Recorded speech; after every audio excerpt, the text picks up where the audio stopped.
Kita mulai. Bismillahirrahmanirrahim. Assalamualaikum warahmatullahi wabarakatuh.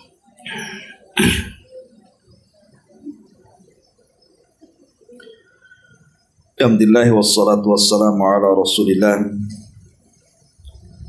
wa ala alihi wa sahbihi wa mawalah wa la hawla wa la quwata illa billahi wa ba'du. Alhamdulillah, di pagi ini kembali kita bisa duduk untuk bertalabul ilmi.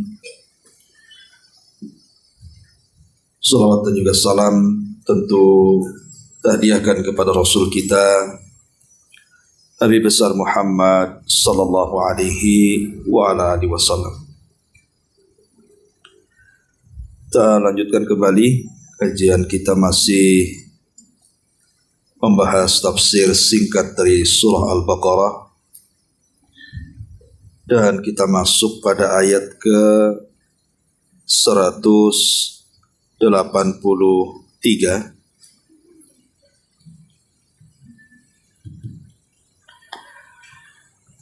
Kita baca tafsirnya, ayatnya dulu. A'udzubillahi minasyaitonirrajim. Bismillahirrahmanirrahim. Ya ayyuhalladzina amanu kutiba alaikumusiyam kama kutiba alal ladzina min qablikum la'allakum tattaqun. Ayyaman ma'dudat faman kana minkum maridan aw ala safarin fa'iddatu min ayyamin ukhra wa 'alal ladzina yutiqunahu fidyatu ta'amu miskin faman tatawwa'a khairan fahuwa khairul lah wa an tasumu khairul lakum in kuntum ta'lamun. Wahai orang-orang yang beriman, diwajibkan atas kalian untuk berpuasa sebagaimana diwajibkan atas orang sebelum kalian agar kalian bertakwa, yaitu beberapa hari tertentu. Maka barang siapa di antara kalian yang sakit atau dalam perjalanan kemudian tidak puasa, maka wajib mengganti sebanyak hari yang dia tidak berpuasa pada hari-hari yang lainnya. Dan bagi orang yang berat menjalankannya, wajib membayar fidyah, yaitu memberi makan seorang miskin. Tetapi barang siapa dengan kerelaan hatinya mengerjakan kebajikan, maka hal itu lebih baik baginya. Dan puasamu lebih baik bagimu jika kamu mengetahuinya.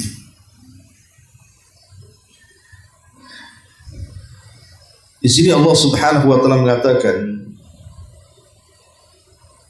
ya ayyuhalladzina amanu, wahai orang-orang yang beriman. Panggilan ya ayyuhalladzina amanu menunjukkan bahwa ayat ini turun di kota Madinah, atau dengan kata lain Al-Madani. Karena surah itu ada dua, ada surah Makki, ada surah Al-Madani. Surah Makki artinya surat yang turun sebelum hijrah, tapi surah Al-Madani itu surah yang turun setelah hijrah. Salah satu yang membedakan Makki dan Madani itu dari panggilan. Kalau surah-surah Makkiyah yang turun sebelum hijrah, panggilannya umumnya dengan sebutan ya ayyuhan nas, wahai manusia. Tapi surah-surah Madaniyah, surat-surat yang turun setelah hijrah Nabi SAW, umumnya panggilannya itu ya ayyuhalladzina amanu, wahai orang-orang yang beriman.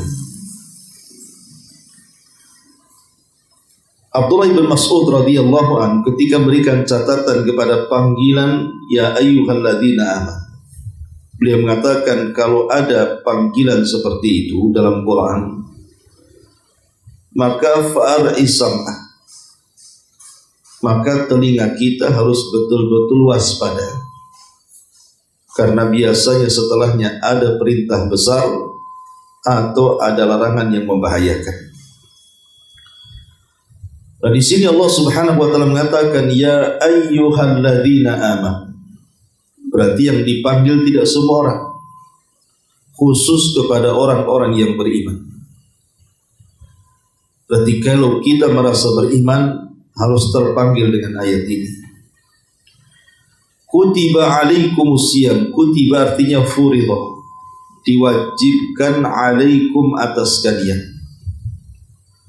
Apa yang diwajibkan atas kita? As-siyamu, berpuasa. Jadi puasa di sini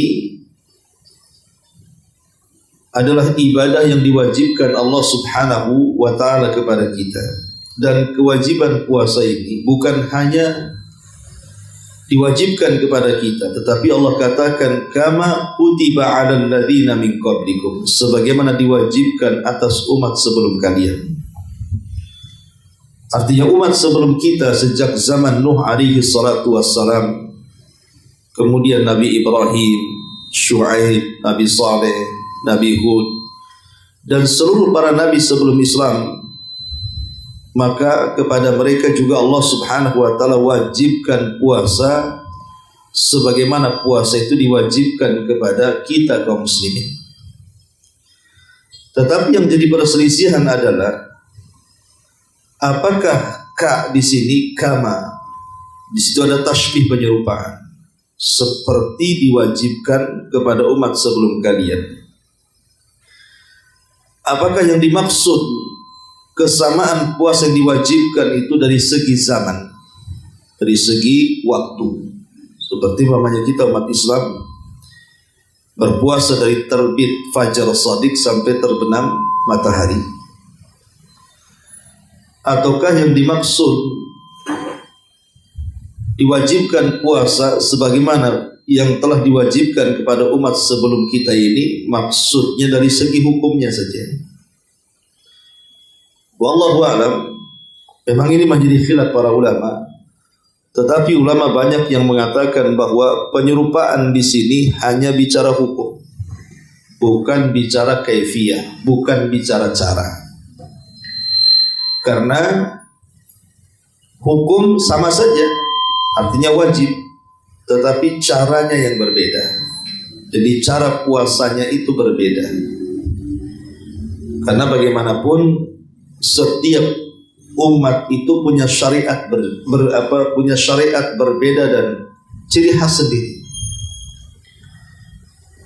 Makanya Nabi SAW ketika menjelaskan perbedaan puasa antara kita kaum muslimin dengan puasanya ahli kitab, Nabi SAW mengatakan farqu ma baina siyamina wa siyami ahlil kitabi akalatas sahur.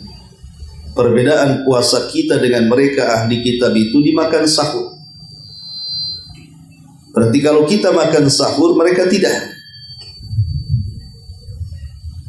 Nah, di sini juga menunjukkan bahwa berarti yang menjadi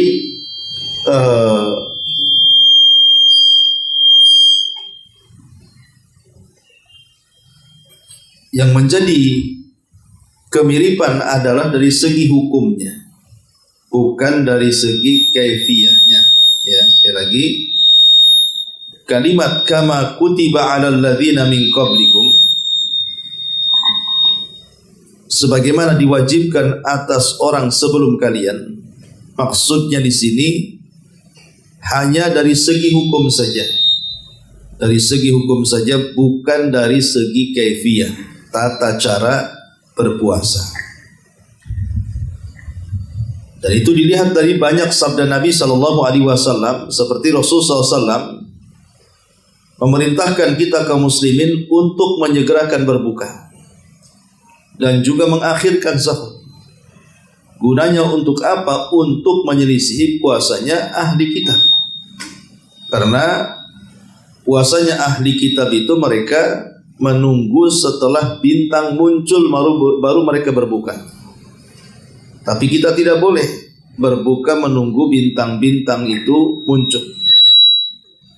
Jadi ketika kita melihat matahari sudah terbenam saja, maknanya masuk waktu maghrib, berarti langsung berbuka, supaya jangan menyerupai ahli kitab.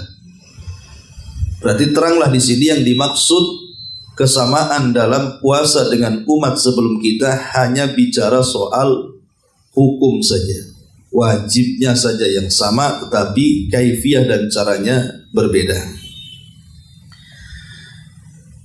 Baik, masyarul muslimat yang dimuliakan Allah Subhanahu wa taala, kita kembangkan ayat ini.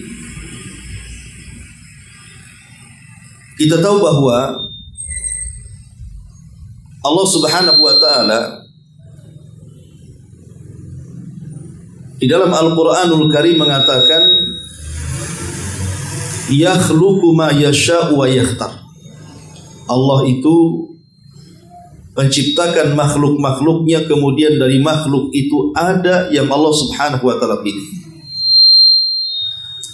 Lah salah satunya ketika kita bicara bulan, maka Allah Subhanahu wa taala ketika menciptakan langit dan bumi, maka Allah Subhanahu wa taala menciptakan bulan bagi manusia itu berjumlah 12 bulan. Dari 12 bulan ini, maka bulan yang paling afdal adalah Ramadan. Bulan yang paling afdal adalah bulan Ramadan. Jadi Ramadan itu termasuk sayyidus syuhur. Bulan Ramadan itu termasuk sayyid asy-syuhur, pemimpinnya bulan-bulan.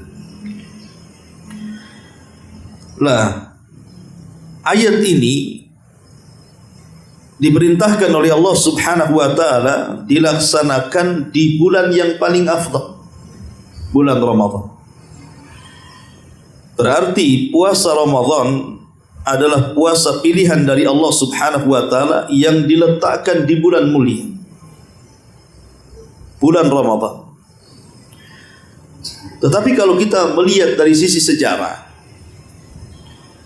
puasa Ramadan itu bukan puasa pertama yang diwajibkan kepada kaum muslimin. Karena sebelumnya sudah ada puasa yang diwajibkan oleh Rasul kepada kaum muslimin yang disebut dengan puasa Asyura. Puasa Asyura itu puasa tanggal 10 bulan Muharram. Itulah puasa pertama yang diwajibkan. Sejarahnya, saat Nabi SAW hijrah dari Mekah ke Madinah, maka dilihatnya di Madinah itu orang-orang Yahudi sedang berpuasa di tanggal 10 Muharram. Kemudian Nabi SAW bertanya kepada mereka, puasa apa kalian? Maka orang-orang Yahudi mengatakan, ini puasa di mana Nabi kami Musa diselamatkan dari kejaran Fir'aun. Di hari ini Fir'aun ditenggelamkan dan Musa diselamatkan. Kemudian Musa pun berpuasa, maka kami pun berpuasa. Jadi orang-orang Yahudi beralasan puasa tanggal 10 Muharram itu adalah puasa dalam rangka bersyukur. Bersyukur akan apa? Diselamatkan Nabi Musa dan ditenggelamkan Fir'aun. Dan itu bertepatan tanggal 10 bulan Muharram. Mendengar alasan orang-orang Yahudi kenapa mereka berpuasa pada tanggal itu, maka Nabi SAW mengatakan, Ana ahaqqu bi Musa. Saya lebih berhak menghormati Musa dibandingkan kalian. Maka dari situ Rasul berpuasa dan memerintahkan seluruh para sahabatnya untuk berpuasa. Itulah puasa wajib pertama dalam Islam. Ingat, puasa ini bukan dalam rangka meniru orang-orang Yahudi berpuasa. Karena puasa orang Yahudi berpuasa tanggal 10 kemudian kita berpuasa, tidak. Tapi dari segi alasan. Karena alasannya dalam rangka menghormati Nabi Musa, maka Rasul mengatakan kami lebih berhak menghormati Nabi kalian dibandingkan kalian sendiri. Itu alasannya. Makanya kemudian sebelum wafat Nabi SAW, para sahabat meminta kepada Nabi SAW untuk menyelisih puasanya ahli kita. Ya Rasulullah, kalau tanggal 10 kami puasa, di waktu yang sama orang-orang Yahudi berpuasa, apa bedanya kita dengan mereka? Maka Nabi mengatakan, kalau gitu tahun depan kita puasa juga tanggal 9, yang disebut dengan Tasu'ah. Tapi belum lagi Nabi SAW puasa tanggal 9, Rasul sudah meninggal. Tetapi walaupun Rasul sudah meninggal dan belum melaksanakan puasa Tasu'ah tanggal 9 bulan Muharram, maka tetap disunnahkan berpuasa tanggal 9 dan 10 untuk menyelisihi puasanya orang Yahudi. Jadi inilah puasa pertama dalam Islam ketika Nabi SAW berada di Madinah di tahun pertama.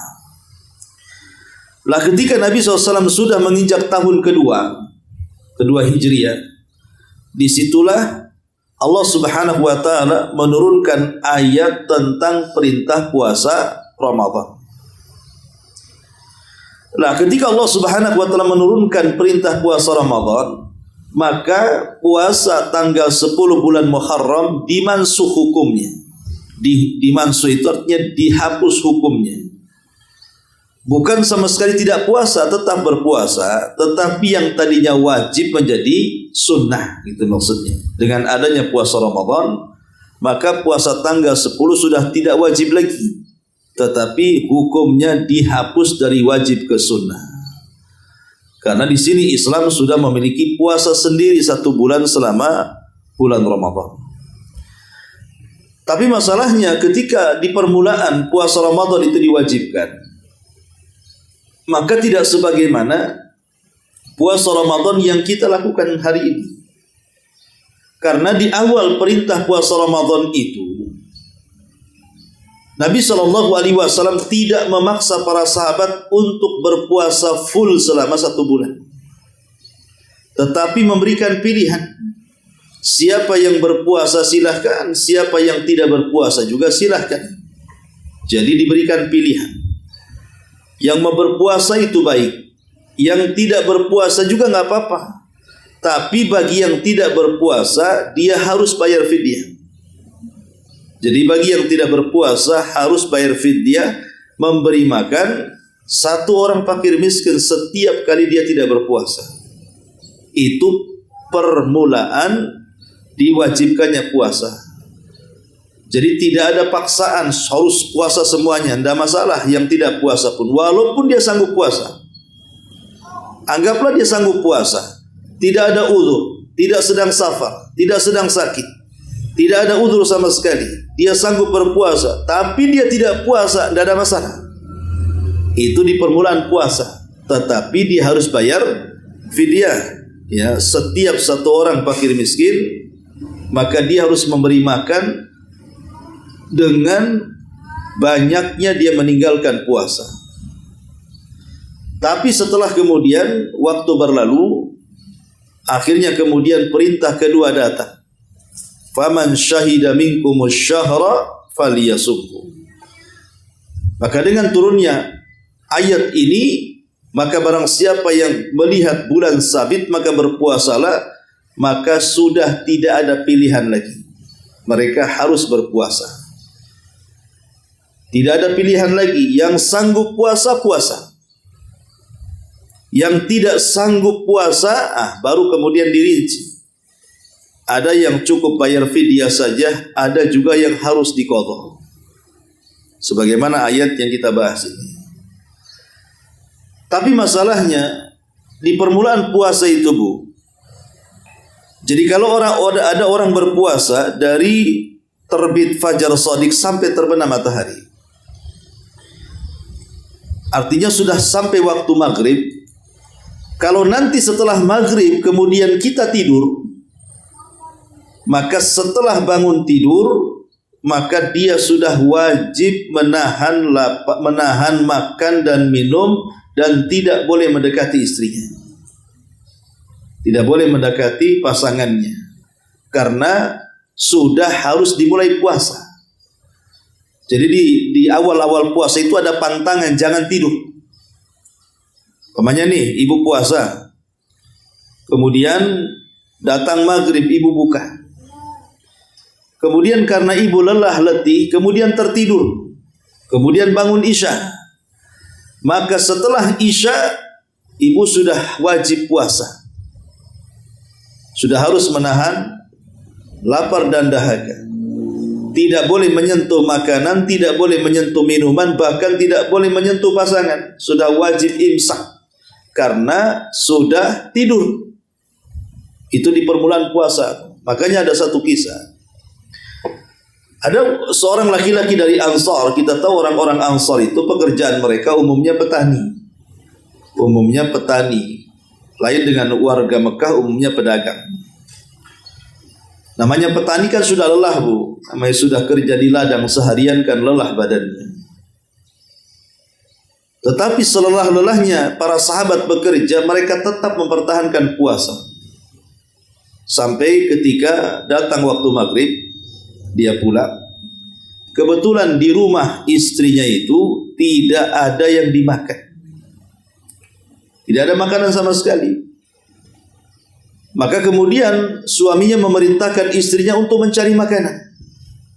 Maka keluarlah istrinya untuk mencari makanan guna buka suaminya. Tapi masalahnya karena istrinya kelamaan, suaminya kelelahan, tidurlah suaminya. Setelah kemudian istrinya dapat makanan untuk buka suaminya, rupanya sampai di rumah tertidur suaminya. Setelah tertidur suaminya tentu otomatis walaupun bangun percuma kan, karena sudah harus mulai puasa. Maka istrinya marah-marah dan mengatakan, celaka engkau suamiku, katanya. Kenapa kau tidur? Katanya. Karena kalau sudah tidur berarti tidak boleh buka lagi. Akhirnya kemudian setelah dia bangun, dia pun tidak buka sampai keesokan harinya, sampai ke siang harinya. Akhirnya dia tidak tahan dengan lapar dan dahaga, pingsanlah di siang harinya. Karena 2 hari berturut-turut dia puasa masalahnya. Sampailah berita ini kepada Nabi SAW. Maka Nabi SAW kemudian terdiam sampai turun ayat, uhilla lakum lailatas siyami arrafathu ila nisaikum. Dihalalkan kepada kalian di malam hari untuk mempergauli wanita-wanita kalian. Artinya sudah tidak ada pantangan lagi, mau tidur mau tidak tidur. Kalau di malam hari boleh makan, boleh minum, boleh berhubungan. Jadi dibuat takhfif, keringanan. Dan ini sebuah nikmat yang Allah Subhanahu wa taala berikan kepada kita. Itu permulaan sejarah puasa. Ma'asyiral muslimat yang dimuliakan Allah Subhanahu wa taala. Dan kalau kita sedikit mengembangkan tentang bulan Ramadan, kita tahu bahwa banyak nikmat yang Allah Subhanahu wa taala anugerahkan kepada kita di bulan Ramadan. Pertama, kita tahu bahwa permulaan bulan Ramadan masuk saja di malam pertama bulan Ramadan. Maka Allah Subhanahu wa taala membuka seluruh pintu-pintu surganya, menutup seluruh pintu-pintu nerakanya, dan membelenggu syayatin al-jin, setan-setan dari kalangan jin. Tapi apakah semua setan-setan dibelenggu? Tidak. Karena dalam riwayat maksudnya yang dibelenggu adalah maradatul jin, jin yang paling jahat. Tapi jin-jin yang tidak, yang di bawah kejahatannya dibiarkan. Jadi jin yang sampai menggoda manusia sampai tingkat syirik, kufur, bid'ah, itulah yang diikat gitu ya. Tapi ya kerocok-kerocoknya ya masih diliarkan. Makanya kalau seandainya ada orang yang tidak puasa di bulan Ramadan, ya memang setan yang kecil-kecil masih berkeliaran. Ya. Jadi setan-setan besar saja yang diikat. Dan disebutkan dalam sebuah hadis, kata Nabi SAW, "Idza kana awwalu lailatin min syahri Ramadan." Apabila datang di permulaan malam bulan Ramadan, suffidatis syayatin wa maradatul jin.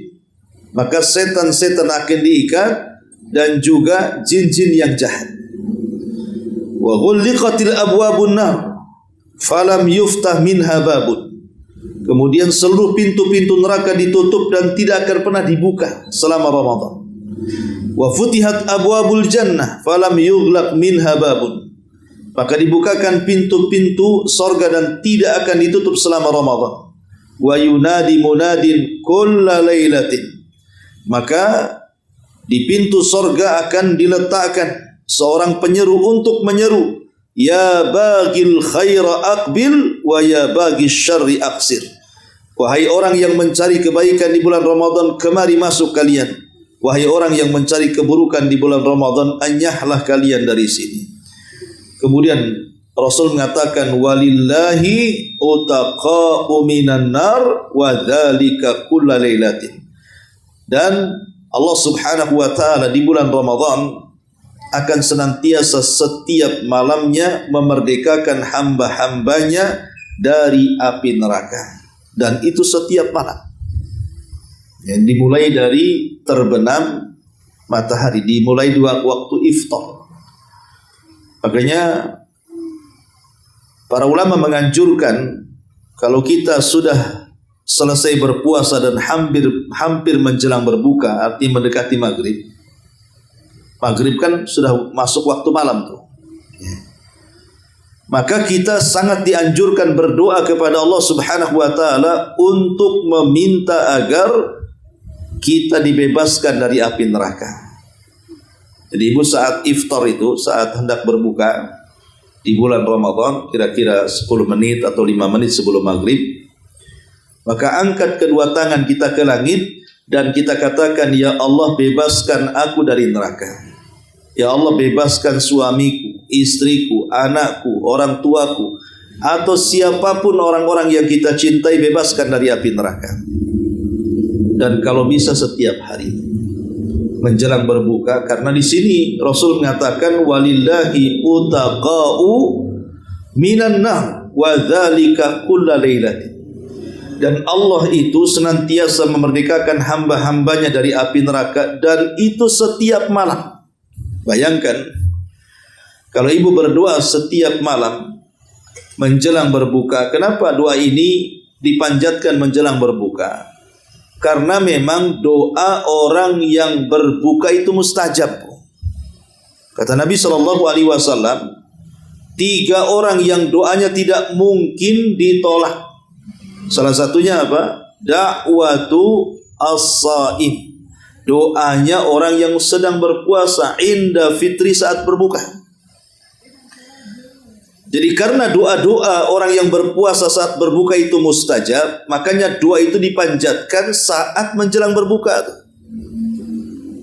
Kalau kita berdoa selama 1 bulan, coba ya Allah merdekakan aku, keluargaku, suamiku, ibuku, atau siapapun lah dari kerabat-kerabat dan keluarga kita yang kita cintai supaya terbebas dari api neraka. Bayangkan dalam 1 bulan setiap hari kita berdoa. Kalau ada 1 hari saja dari sebulan itu, Allah kabulkan permintaan kita.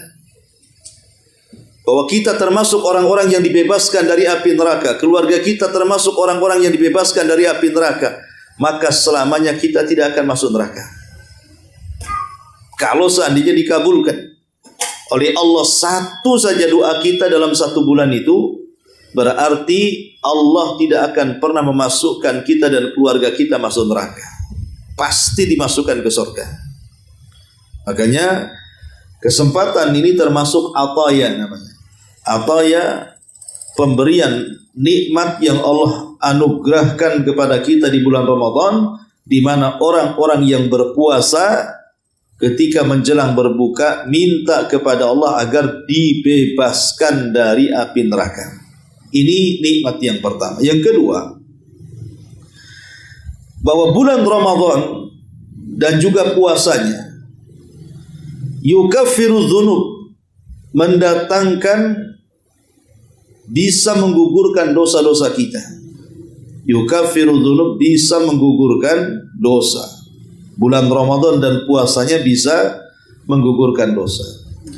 Dan itu berdasarkan hadis Abi Hurairah radhiyallahu anhu yang dikeluarkan oleh Imam Muslim Kata Rasul, as-salawatul khamsu wal jum'atu ilal jum'ati wa ramadhanu ila ramadhan mukaffirati ma bainahunna idza istunibatil kaba'ir. Salat 5 waktu ke salat 5 waktu berikutnya, dari zuhur ke asar, asar ke maghrib, maghrib ke isya, isya ke subuh, itu namanya as-salawatul khamsu. Wal jum'atu ilal jum'ah, atau dari Jumat ke Jumat berikutnya. Wa ramadhanu ila ramadhan, ataupun Ramadan ke Ramadan berikutnya. Mukaffiratu ma bainahunna, itu bisa menggugurkan dosa di antara keduanya. Idza istunibatil kabair, kalau dia berusaha meninggalkan dosa-dosa besar. Tentu yang dimaksud menggugurkan dosa di sini dosa-dosa kecil. Jadi kalau ibu Ramadan kemarin betul-betul memanfaatkan dengan cara semaksimal mungkin untuk beribadah, dari puasanya, dari tarawihnya, dari baca Qur'annya, dari ibadah-ibadah yang lainnya, sampai Ramadan yang akan datang. Kemudian setelah datang Ramadan yang akan datang, kita pun lebih memaksimalkan lagi dengan ibadah kita. Maka selama setahun dari Ramadan ke Ramadan itu dosa-dosa kecil kita digugurkan. Dan ini nikmat dari Allah Subhanahu wa taala bagi orang-orang yang berpuasa di bulan Ramadan. Ini yang kedua. Yang ketiga, tahsilut taqwa. Sebagaimana ayat yang kita jelaskan di sini, bahwa puasa itu akan mendatangkan sifat yang bisa memperbaiki semua perbuatan orang tersebut. Apa itu takwa? La'allakum tattaqun, agar kalian bertakwa. Ya ayyuhalladzina amanu kutiba alaikumusiyam kama kutiba alal ladzina min qablikum la'allakum tattaqun, agar kalian bertakwa. Jadi puasa itu melahirkan takwa. Kenapa puasa itu melahirkan takwa?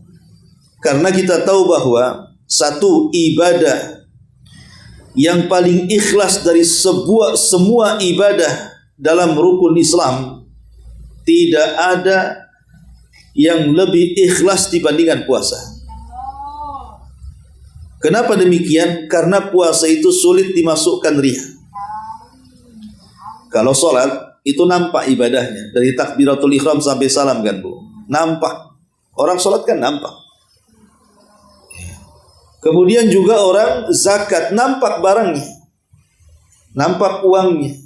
Kalau zakat uang gitu, nampak berasnya kalau zakat fitrah.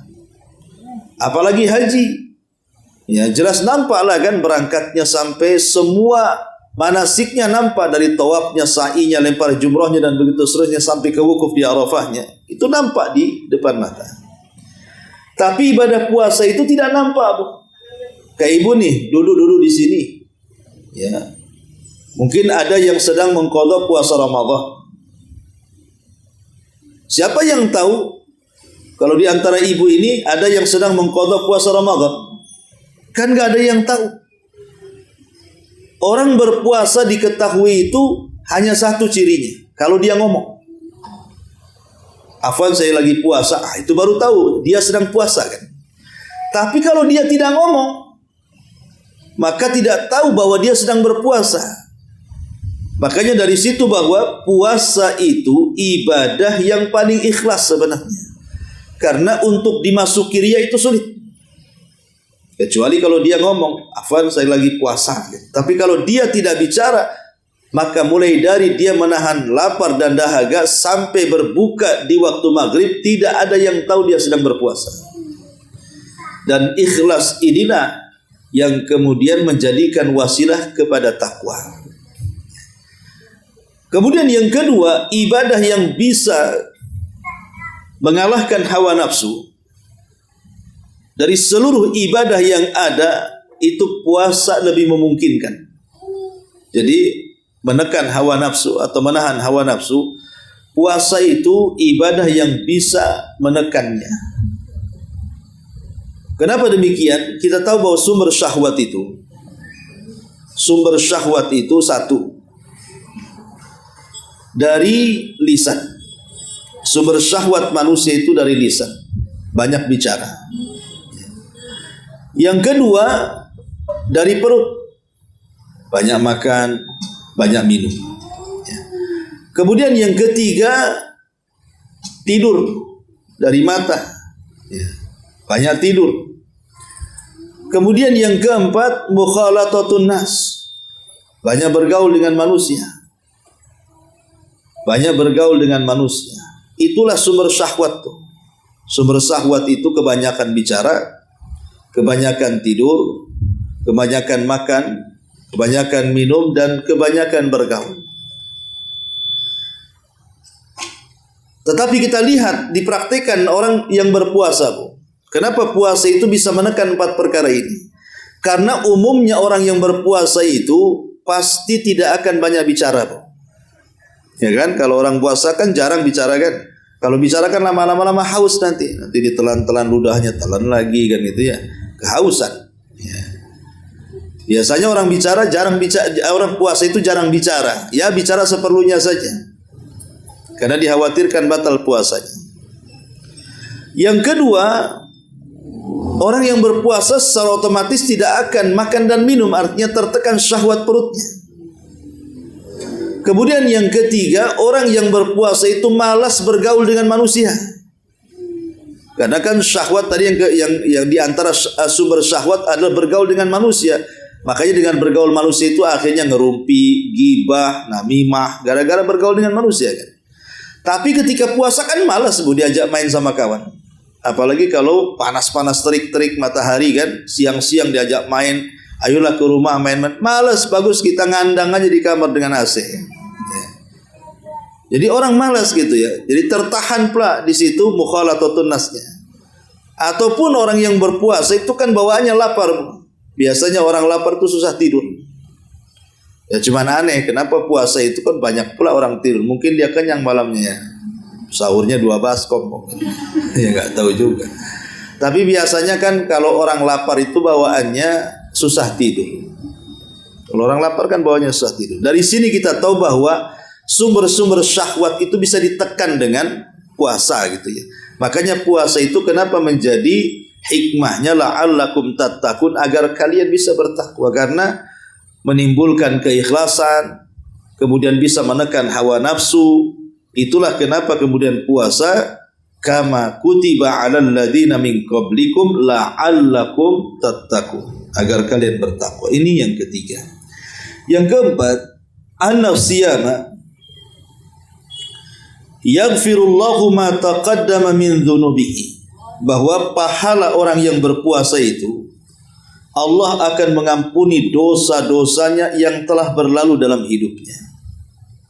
Dan itu disebutkan dalam hadis Abu Hurairah radhiyallahu anhu muttafaqun alaih, man shama ramadhanan imanan wa ihtisaban ghufira lahu ma taqaddama min dhanbi. Barang siapa yang berpuasa di bulan Ramadan penuh dengan keyakinan iman dan mengharap pahala Allah, maka akan diampuni dosa-dosanya yang telah berlalu. Kemudian yang kelima, an-siyam yashfa' li sahibihi yaumal qiyamah. Ingat, puasa itu bisa mendatangkan syafaat bagi para pelakunya. Sebagaimana hadis Abdullah ibn Amr ibn Asin radhiyallahu anhuma, Nabi mengatakan, as-siyamu wal Qur'anu yashfa'ani li 'abdin yaumal qiyamah. Yaqulu siyam, ay rabbi mana'tuhu at-ta'ama wasyahwat bin nahari fasyafi'ni fihi, wa yaqulu al-Qur'an mana'tuhu an-nauma bil laili fasyafi'ni fihi, qala fayushaffi'ani. Sahahahu Albani fi Sahihil Jami. Kata Nabi SAW, puasa dan Quran itu kedua-duanya bisa memberikan syafaat kepada para pelakunya. Nanti pada hari kiamat, puasa akan menghadap Allah dan mengatakan di hadapan Allah, kata puasa, ya Allah, gara-gara aku, kata puasa, orang ini tercegah makan, orang ini tercegah syahwat. Maka berikan syafaat karenaku ya Allah. Kemudian Quran datang menghadap Allah. Ya Allah, kata Quran, gara-gara aku, ku cegah dia tidak tidur malam, sehingga dia tahajud dan membaca Quran. Oleh karena itulah berikan syafaat karenaku. Maka kemudian Allah pun memberikan syafaat kepada keduanya, kepada orang yang berpuasa dan kepada orang yang rajin membaca Quran. Ini yang kelima. Yang keenam. Sekarang yang keenam, anna qiyam Ramadan yaghfirullahu bihi ma taqaddama min atham. Begitu juga orang yang berdiri tegak di bulan Ramadan, menghidupkan malam-malam Ramadan dengan tarawih, maka ini juga sebab diampuni dosa-dosanya. Kemudian yang nomor 7, ibadah umrah di bulan Ramadan. Ibadah umrah di bulan Ramadan itu pahalanya sama dengan haji secara sempurna. Kata Nabi SAW, "Idza ja'a Ramadan fa'tamiri." Kalau datang bulan Ramadan, usahakan kalau yang punya rezeki umrah. Fa inna umrata fihi ta'dilu hajjatan, karena umrah di bulan Ramadan bisa menandingi atau sebanding dengan ibadah haji pahalanya. Jadi kalau punya rezeki, apalagi ibu bisa i'tikaf di tanah suci sana di bulan Ramadan, maka itu sebuah kenikmatan besar, Bu. Ibu bisa puasa di sana, ibu bisa i'tikaf di sana, bisa tarawih di sana, maka sudah jelas pahalanya besar. Apalagi orang yang sholat satu kali sholat saja sama dengan 100.000 kali sholat di masjid-masjid yang lainnya. Kalau kita bisa i'tikaf di Masjidil Haram kan gitu. Kemudian yang nomor 8, bahwa afdhalus shadaqati fi tsawabi shadaqatu Ramadan. Seafdal-afdalnya sedekah dari segi pahala adalah sedekah di bulan Ramadan. Dan itu berdasarkan sabda Nabi SAW, afdhalus sadaqati sadaqatun fi Ramadan. Seutama-utama sedekah adalah sedekah di bulan Ramadan. Kemudian yang nomor 9, di antara nikmat Allah Subhanahu wa taala adalah Allah menjadikan orang yang memberi makan orang yang berpuasa mendapatkan pahala yang sama dengan orang yang berpuasa. Jadi kalau seandainya ibu sudah puasa, tentu dapat pahala. Tapi ibu juga memberi makan iftar bagi yang berpuasa, maka ibu akan dapat pahala orang yang puasa itu tanpa mengurangi pahala puasa dia. Kata Nabi SAW, man fattara sha'iman. Barang siapa yang memberi iftar orang yang berpuasa, kana lahu mithlu ajrihi, maka pahalanya sama dengan orang yang berpuasa tersebut, ghaira annahu la yanqus min ajri sha'imi syai'an, tanpa mengurangi pahala orang yang berpuasa sedikit pun. Bayangkan kalau seandainya ibu bisa memberi makan 10 orang saja yang berpuasa, berarti ibu seolah-olah berpuasa 10 hari. Padahal ibu tidak berpuasa 10 hari. Atau kalau ibu bisa beri makan orang yang berpuasa 30 orang, berarti seolah-olah ibu puasa selama sebulan. Padahal ibu tidak puasa sebulan, hanya memberi modal kasih makan saja.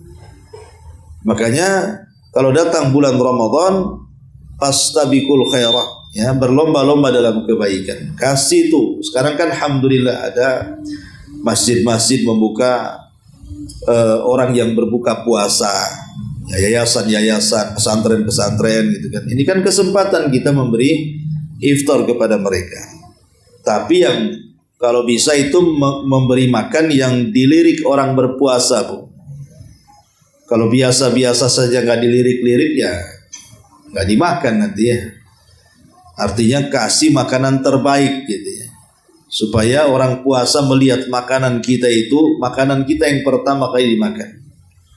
Caranya gimana Ustaz? Kasih warna-warni yang bagus, kasih pelangi kan. Ini apa ini, aneh nih, nggak pernah saya makan ini, nah, gitu ya.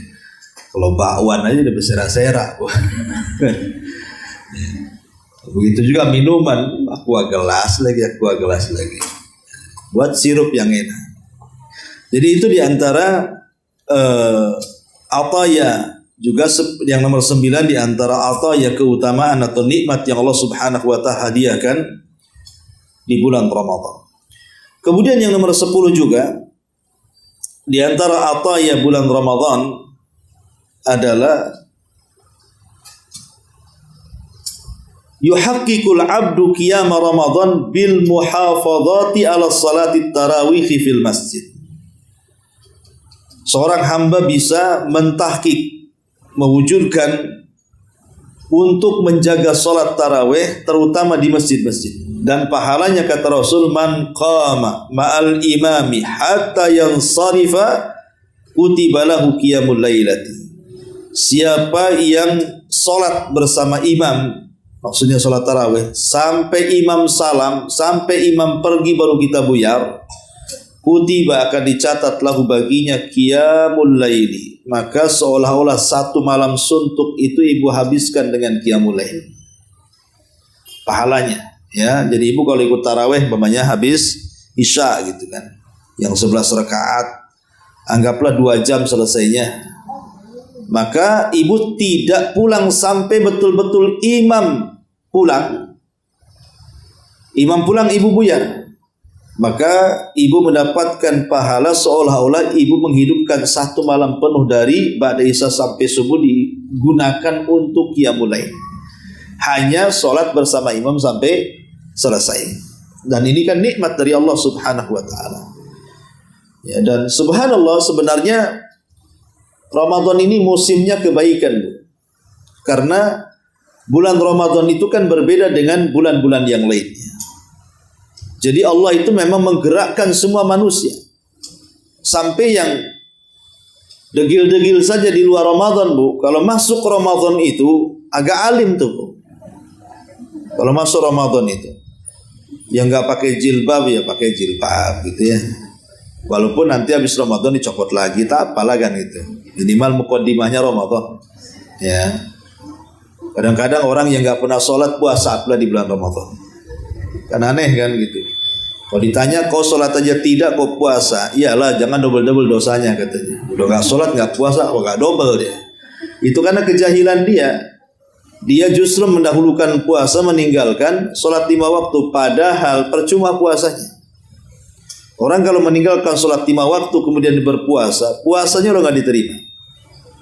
Karena Nabi SAW yang mengatakan fa'in saluhat salatuhu saluha sa'iru amalihi. Kalau baik salatnya maka baik semua amalnya. Wa in fasadat salatuhu fasadat sa'iru amalihi. Kalau buruk salatnya, buruk semua amalannya. Lah orang harus paham dengan hadis ini. Ada orang yang kemudian datang bulan Ramadan, bela-belaan dia berpuasa 1 bulan, tapi datang waktu salat tak mau salat. Puasanya rajin, sholatnya tidak. Padahal kalau sudah mendekati waktu maghrib itu peka telinganya nunggu azan tuh. Peka tuh, kapan azan, kapan azan. Bukan untuk sholat, untuk membatalkan puasa. Habis batal puasanya orang ke masjid, ya dia gak ke masjid, ya kan. Tapi kalau kita bisa melihat bagaimana suasana bulan Ramadan itu, Bu, yaitu karena mungkin setan juga diikat, kemudian juga pintu-pintu surga dibuka, pintu-pintu neraka ditutup kan. Kita lihat coba, tidak ada masjid yang paling ramai dimasuki manusia kecuali Ramadan. Tidak ada masjid atau musolah yang paling ramai dimasuki manusia kecuali Ramadan. Siapa coba yang menggerakkan orang masuk ke masjid itu di bulan Ramadan, terutama sholat tarawih kan. Tarawih di awal-awal Ramadan biasanya sampai ke tempat sandal, Bu. Walaupun di akhir-akhir sandalnya juga hilang sama orang-orangnya. Entah nggak mana aja, nggak paham juga. Ya, ini contoh. Kemudian yang kedua, tidak ada orang yang membaca Quran paling banyak serajin di bulan Ramadan. Bulan-bulan yang lain tuh orang malas baca Quran tuh. Tapi siapa yang menggerakkan orang di bulan Ramadan tuh? Hampir semua masjid, musola, bahkan di rumah-rumah orang semua buka mushaf. Ya, karena Ramadan adalah bulan Quran. Ya sudah sepantasnya bulan Quran, rajin baca Quran. Yang aneh itu di bulan Quran tak baca Quran. Nah, itu yang aneh. Kalau di bulan Quran tak baca Quran, berarti di luar bulan Quran jelas tidak baca Quran dong di bulan Quran, sehingga mau baca Quran dia. Tapi kalau kita lihat di masyarakat umumnya Ramadan itu pasti akan bangkit orang baca Quran itu. Dan banyak gitu ya. Walaupun tidak membaca, minimalnya mendengar. Dan juga tidak ada bulan orang paling banyak bersedekah kecuali bulan Ramadan. Siapa yang coba membangkitkan orang bersedekah di bulan itu kalau bukan karena Allah? Sampai yang namanya makan itu berlimpah-limpah di masjid-masjid, di musola-musola, di jalan-jalan. Ada orang nawarkan makan. Coba di luar Ramadan, ngarep ibu itu. Kalau lewat mau dikasih makan, nggak ada. Yang ada suruh bayar, kita ngambil. Kalau Ramadan nggak mau bayar, sedekah diambil di mana-mana, sengaja dipajang. Ya. Siapa yang menggerakkan orang kayak gini? Lah itulah keistimewaan bulan Ramadan, tergerak sendiri gitu di bulan Ramadan itu. Karena itu memang musimnya kebaikan. Fastabiqul khairat, maka berlomba-lombalah di bulan itu untuk melakukan kebaikan. Lah inilah diantara ataya ataupun keistimewaan nikmat yang Allah Subhanahu wa taala anugerahkan kepada kita di bulan Ramadan. Wallahu a'lam bishawab. Satu ayat dulu.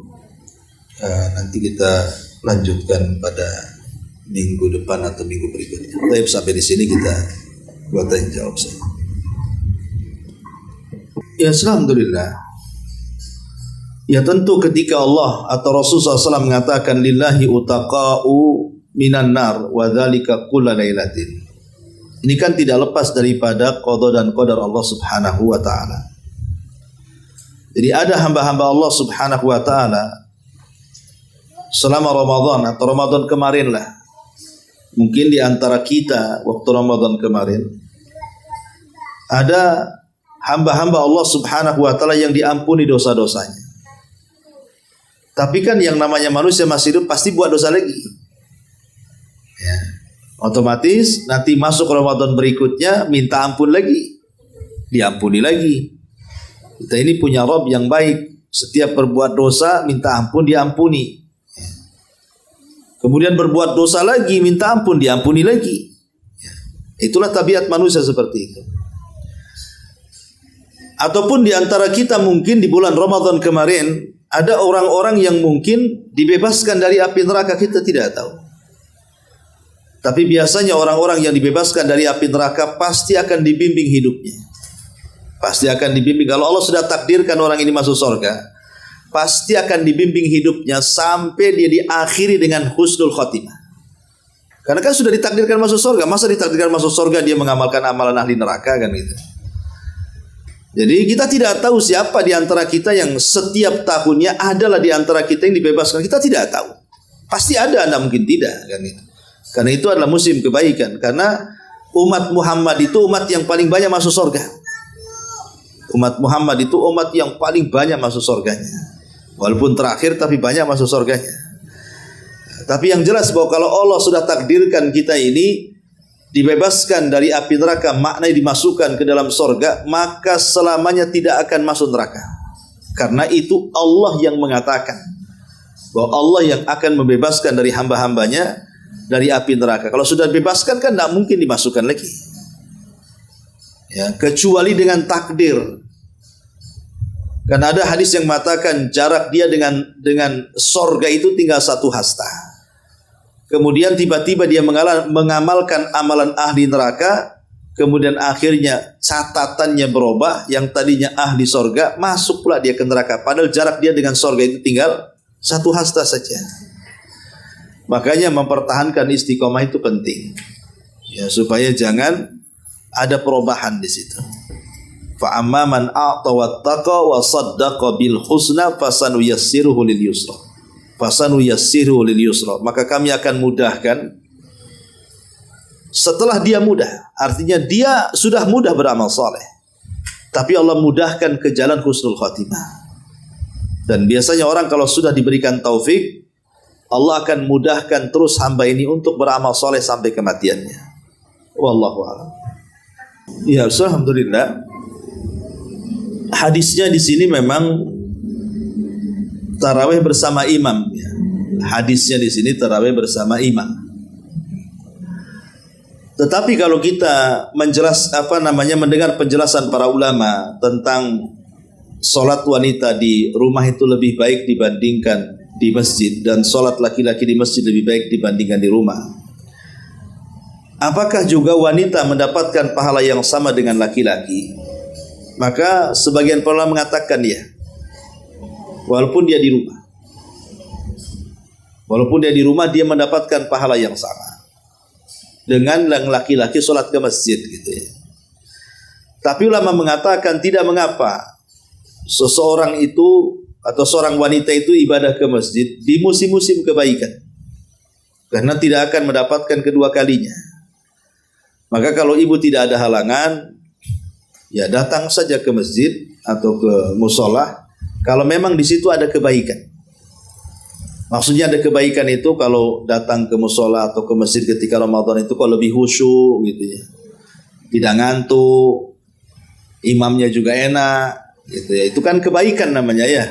Tapi kalau sholat sendiri udah nggak punya hafalan, ina atau ina diulang-ulang, banyak gitu ya. Kan itu nggak ada kebaikan juga gitu kan. Ya nggak masalah sebenarnya sih, karena menghafalannya cuma cekak segitu saja. Ya. Tapi kalau ada kebaikan ke masjid, apalagi setelah adanya tarawih ada ceramah gitu, ya bisa menambah pengetahuan, maka itu lebih baik lagi. Boleh, nggak ada masalah kalau memang terdorong ada kebaikan dalam masjid itu, maka ke masjid saja. Tapi kalau di masjid itu tidak ada kebaikannya, malas ke situ. Imamnya saja lebih cepat daripada makmumnya, kayak pesawat terbang itu, belum ruku udah ruku, ya belum sujud udah selesai sujud. Kan ada imam-imam yang tidak tumakninah ketika sholatnya itu. Saya lihat di YouTube itu ada berapa menit itu sampai 23 rakaat itu satu nafas itu. Kapan alhamdulillahnya sudah dzalin saja itu. Kan? Nah ini kalau yang seperti ini nggak ada kebaikan, ngapain ke masjid? Kalau nggak ada kebaikan kayak gini, ibu kalau ngikuti imam kayak gitu bu, pulang itu bukan sehat, encok bu. Kan capek, pakpuk coba kan, selesai kan gitu. Nggak usah, kalau nggak ada kebaikan nggak usah di rumah saja. Tapi kalau ada kebaikan nggak apa-apa ke masjid saja. Makanya dilihat ada kebaikan atau tidak di masjid itu. Kalau ada kebaikan nambah khusyuk, ya nambah tumaknina, bisa lama ke masjid. Karena kan musimnya kan setahun sekali, bukan tiap hari kan. Datangnya bukan tiap hari. Wallahu a'lam. Ya, alhamdulillah. Ulama berselisih pendapat tentang kalimat ayat yang kita baca ini. Yutikunahu fidyatu ta'amu miskin. Kepada siapa orang-orang yang berfidyah ini? Ada yang mengatakan bahwa hanya dua kelompok yang boleh berfidyah itu. Pertama, orang yang sudah tua renta dan tidak sanggup berpuasa.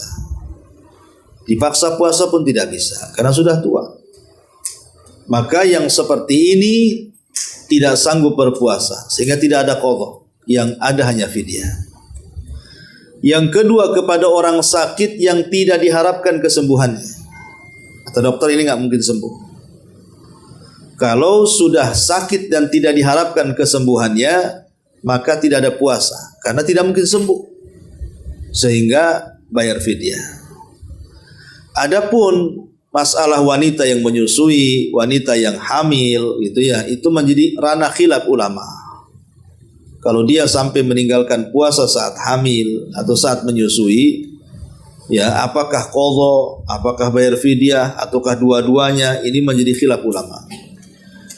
Tapi yang menjadi kesepakatan yang bayar fidyah itu cuma dua kelompok tadi. Orang yang sudah tua renta yang tidak sanggup puasa, atau orang yang sakit yang tidak bisa diharapkan kesembuhannya. Lalu bagaimana cara bayar fidyahnya? Boleh setiap hari kita tidak puasa, hari itu kita keluarkan fidyahnya.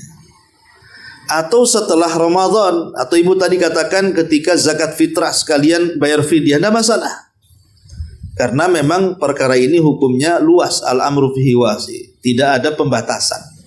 Karena Allah hanya mengatakan fidyatu ta'amu miskin, yang jelas bayar fidyah kepada satu orang miskin setiap satu hari tidak puasa. Bisa setelah Ramadan pun bisa.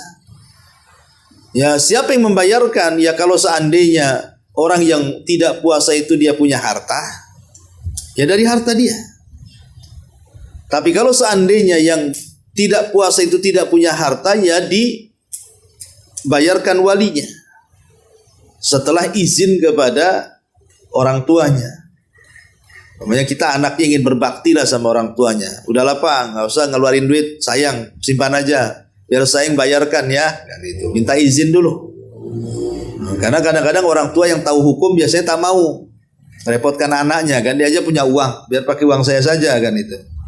Tapi anak berbakti biasanya seperti itu, tidak usahlah, simpan aja untuk bapak, untuk ibu, biar uang saya aja keluar. Tapi minta izin, karena itu kan kesalahan orang lain, bukan kesalahan kita. Kita ingin membantu dalam bentuk birrul walidain. Kecuali kalau kedua orang tuanya meninggal dan tidak memiliki harta, maka secara otomatis walinya membayarkannya. Ya, karena dia punya hutang kepada Allah. Itu pun mimbabi tabarru. Bab untuk berbuat baik, bukan sebuah kewajiban, kecuali dari harta peninggalan ayahnya. Kalau dari harta waris wajib hukumnya dikeluarkan sebelum dibagikan. Tapi kalau tidak punya waris sama sekali, maka kalau anak ingin membayarkan hutang Allah, hutang orang tua kepada Allah dalam bentuk fidyah tadi, maka itu mimbabi tabarru saja. Bab ingin berbuat baik. Kalaupun tidak dibayar tidak ada masalah. Karena kan tidak ada yang dibayarkan. Ya. Wallahu a'lam. Enggak. Itu di waktu akhir-akhir tahun ke-10. Ya, jadi karena sahabat merasa risih, Rasul sudah hampir 10 tahun di Madinah. Baru sahabat risih gitu ya. Kita puasa, Yahudi puasa nih, gimana wahai Rasul kan itu. Maka Rasul mengatakan kalau kalian risih kita selisih saja. Kalau gitu tahun depan, tahun ke-11 Hijriah, kita puasa tanggal 9. Rupanya Rasul meninggal di tahun 11 Hijriah. Hari Senin tanggal 12 bulan Rabiul Awal tahun ke-11 Hijriah Rasul meninggal dunia. Wallahu a'lam. Ya, sampai di sini. Subhanallah bihamdika, asyhadu an la ilaha illa anta, astaghfiruka wa atubu ilaik. Wallahu ta'ala.